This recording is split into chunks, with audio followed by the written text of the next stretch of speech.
I'm not going to give up, I'm just going to prove people wrong. I still think I'm young enough to work my way back into the pro game, but just getting the opportunities like today, and I'm grateful to be it. We're all here for the same reasons, and we all want to do well and get that lucky break, I suppose, and it's a perfect platform for people to prove that today. I'm working at the minute with my dad. He's got a catering business, so we're running the business together, but it's not what I want to be doing. I want to be playing football, so that's why I'm here. One day in your life that might change your life.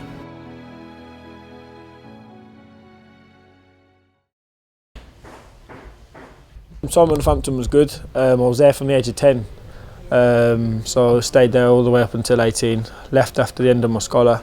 I was involved with the first team, really training with them from my first year scholar, so from 16 really, 17, and then with new management coming in my second year, he decided to just start again. He just got the team out the relegation battle, and he decided to wipe the youth team clean, start again the following year. So I got unlucky really, and I had the chance to go out to Canada, Vancouver, and do an American scholarship. So I went out there for a year. So it's all swings and roundabouts, everything happens for a reason, yeah. Canada was an unbelievable experience, wouldn't change it for the world. I mean, you fly into all your games, staying at the best hotels all over America, Seattle, California. Just brilliant experience really. Met some incredible people over there and explored a lot of things that you wouldn't normally get a chance to see. But for different reasons, come back after a year and got myself back into football in England really, which is what I wanted to be doing. I got an email come through from the LFE. And to be fair, I thought what a great opportunity really. Obviously you have to showcase yourself in the first game, obviously prove yourself and get into the squad for the second one at Man City's training ground against the V9 Academy. I thought there's no better way really to showcase yourself in front of all them people who will be watching non-leagues, better players at the V9 Academy. So I thought I've kept myself fit, kept myself sharp. Obviously the season's just finished, I thought I've got nothing else to lose really. I got released at the end of my first year pro, and I just went into non-league. I had a few non-league clubs at the start of the season, and I settled down with Rushall Olympic, which is like a local team to where I'm based, and we ended up winning the cup at the end of the season. So yeah, it was a good way to finish the season. It's a good opportunity for everyone involved to get themselves out there if they haven't had the opportunities that you get when you're playing at academies, because you get more scouts coming to watch your games and stuff like that, whereas in non-league it's totally different. You don't get as many, you don't realise they're there even if they are there. And yeah, I think it's a great opportunity for everyone to showcase what they got. You just got to do the simple things right, do what you do most of the time, don't try and be something you're not and just play your normal game. You haven't got to try and impress someone just by doing everything. Just do what you usually do and that'll impress them more, in my opinion. I still think I'm young enough to work my way back into the pro game, but just getting the opportunities like today, and I'm grateful to be it. I've been playing in America for the past year, and I just thought it'd be a good opportunity to try and get back into a club, get my name about, get people talking again. We had a pretty good season. We fell short when it come to playoffs. Apart from that, everything was good. Standards good, facilities. Most teams had good facilities. We had good facilities. It is a good experience for people that don't make it in the professional level, and it's a good way to get your education and still be scouted by American teams. You have to get into the right mindset that it's education first. From there, you then take that attitude of you wanting to do well in the football, so it translates perfectly. It's a good little mix-up between the both.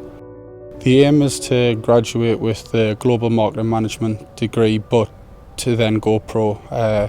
I've always wanted to go pro, always got to try to go pro, and it's a good way to be exposed to clubs you never thought you'd be exposed to. And if you're not fortunate enough to go pro, you've then got a great degree graduating from an American university. I've already started my own business. I just started, it's called the CP Coaching Academy. So basically I train junior players from the ages of 8 all the way up. So train some adults as well, but normally between ages of 8 to 16. So I've started that, I've had that up for about a couple of months now. Got a few one-to-one clients in there, so that's mainly what we concentrate on, and obviously got group sessions in the background. So yeah, I'm doing well with that. Hopefully I'd like to build that with my football as well. So that's based in Coventry area. So yeah, I'm planning around it at the same time.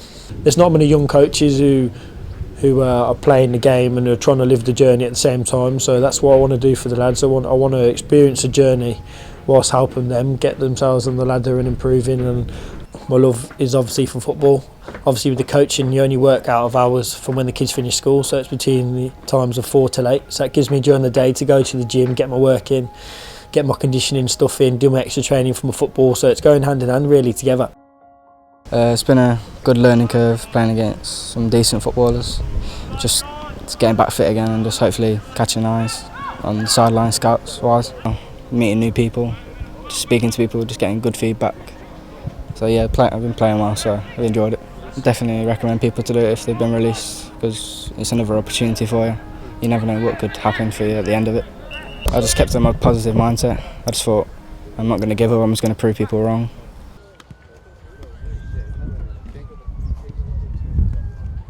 I think it's brave. It was the first thing I said to them in the dressing room when they first arrived. I said, well done on being here. You know, you've made an effort.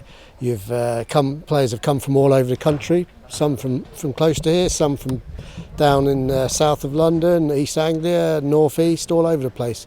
And they've put themselves forward, they've made that gesture to get here, and that's huge credit to them. They're also putting themselves back in that trial environment. A lot of them have been through trial after trial, and you've got to be very resilient to keep doing that. But they realise that there's opportunities out there, and if you are prepared to get out of your comfort zone, put yourself in a trial situation with players you don't know, coaches you don't know, systems, places, all of that foreign to you, you might get another chance somewhere else.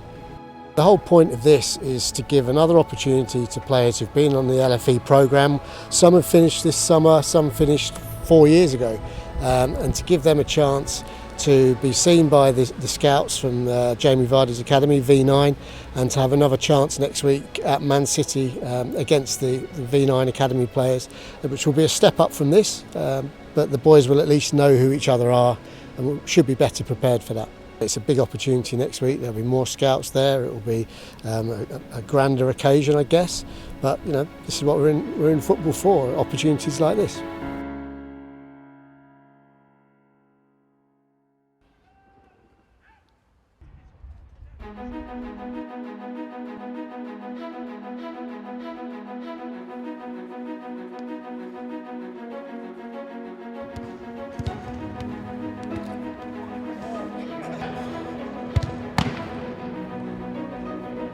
Lewis Brass, 21, goalkeeper. Oliver Martin, 22, goalkeeper. James Bailey, 22, right back. Connor Smythe, 22, left back / left midfield. Isaac Asensio, defender, 21 years old. Aidan Hutchinson, 18, defender. George McCartney, 19, defender. Brad Maslen-Jones, 20, midfielder. Thompson-Matthews, 18, midfielder. Eli Bacco, 22, midfielder. Callum Powell, 22, winger. Matthew Campbell, left wing, 19. Joe Kearns, 18, striker. Brad Fuster, 21, forward.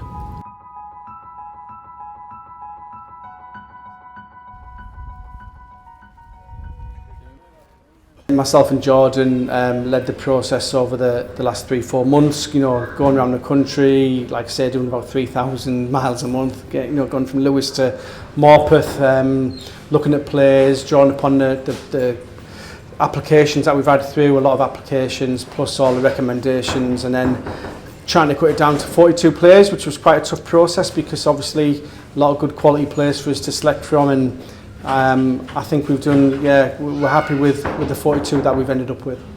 Our criteria goes from step 1 down to step 5, so, and we have that. We actually have a step 6 lad in this year, so he's been playing 6 leagues below League 2, which is like the area that we aim to get them to at least. So from there all the way up to step 1, but the majority of them are coming at step 3, step 4, and some at step 2. We've got a lot younger cohort on V9 this year, so we've got 17-year-olds, 18, 19, 20, make the majority, I guess, of the players up, you know, 21-year-olds. We've only got, you know, a few over 23, where last year there was quite a lot of over 23s playing, so Yeah, but there is that range, you know, from 17 to 27 with V9. But like I say, most of them at the younger end. I was released like 3 or 4 weeks ago from Walsall, so I thought instead of relaxing and resting on my laurels, I thought I'd get straight back into it, straight back into football, and while I'm still fit and fresh, try and find another club. I've played 4 seasons in non-league now. I feel like I've learnt my game better. I've matured as a person on and off the pitch, and it's a big transition between 18 and 21, 22. So yeah, you grow, you get better, and hopefully now it's another chance to kind of prove to people that you are good enough and you can do it.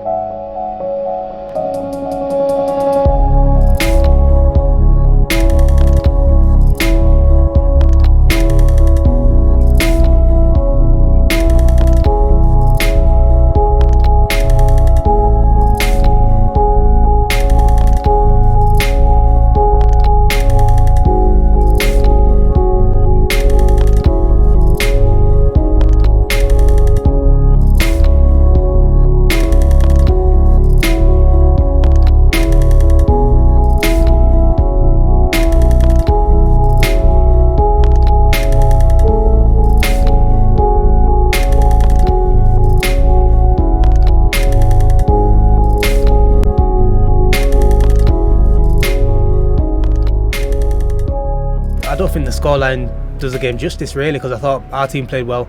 I thought I carried myself really well. It was, playing 90 minutes after being off for a month or over a month. It was quite tough. Quite tough on the legs. But after playing against some conference players, I reckon I can go into that league and shine. I reckon I can play above that and shine. At the moment I'm really confident.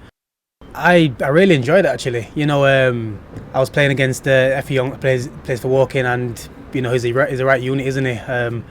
But I thought I dealt with him quite well. I went in there with confidence, and I had nothing to lose. I just thought, let me go and enjoy myself and do what I'm best at, and I thought I did that today. I've had a few opportunities in different clubs, but I want to be given that final chance. Playing in the first team, and I don't want to stop playing football until I get that first team appearance, and I want to push on and be the best that I can be. So if I was to get something from this, I really think it would be my break. I miss playing football full time, and I'm desperate to get back into it. So I'll do anything it takes to get back into it. Whether I make it now, whether I make it when I'm 30, I really don't care. So long as I do it, then I'll be happy. It was good. Like when you play against good players, you tend to play well as well. So you just rub off them, and then they rub off you, and then if you can beat them in their performance, just match them, and then just work harder than them, then you'll probably play better than them. So I thought we played better than them. They just took their chances. Like that's why they are where they are, and we were unlucky. We were very unlucky, but yeah, it was good. It was very good. I enjoyed it. Well, I've been out the football league for about 4 years now, and I ain't had a sniff of it yet. Not a sniff. This is the first bit of it I've had. So it's a chance. It's a chance, and I've seen it as a very good chance. And I thought got nothing to lose. Got nothing to lose at all. I'm 22, so I've got nothing to lose. I work as well, which I don't want to do. So I want to play football. I want to make a living out of it. So yeah, it meant a lot to me. I think I've done myself justice. So like I said, we'll just see what happens. If the phone rings, then it rings. If it don't, then I've got to just keep going and see what happens. Like for example, Vardy's he made it at 27, 26. So I got every chance. They all acquitted themselves very well. Their attitude and their application levels were excellent, which was there to see in terms of a 3-1 defeat. But I think the scoreline possibly flattered the opposition a little bit, because we played equally as good football as the opposition, and we were certainly in the game for the same amount of time. So it was very pleasing to play at a wonderful facility like this on a pitch that was probably like a carpet that you wouldn't get any better in the whole country. Again, is just a fantastic opportunity in itself.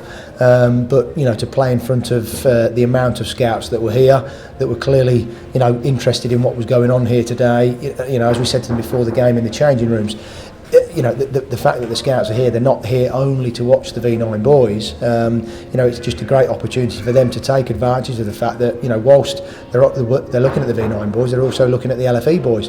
And as I said, you know, they've given a very, very good account of themselves. So I'd be very surprised if one or two of our LFE boys don't get a phone call from somewhere with at least the opportunity to go in and have a trial.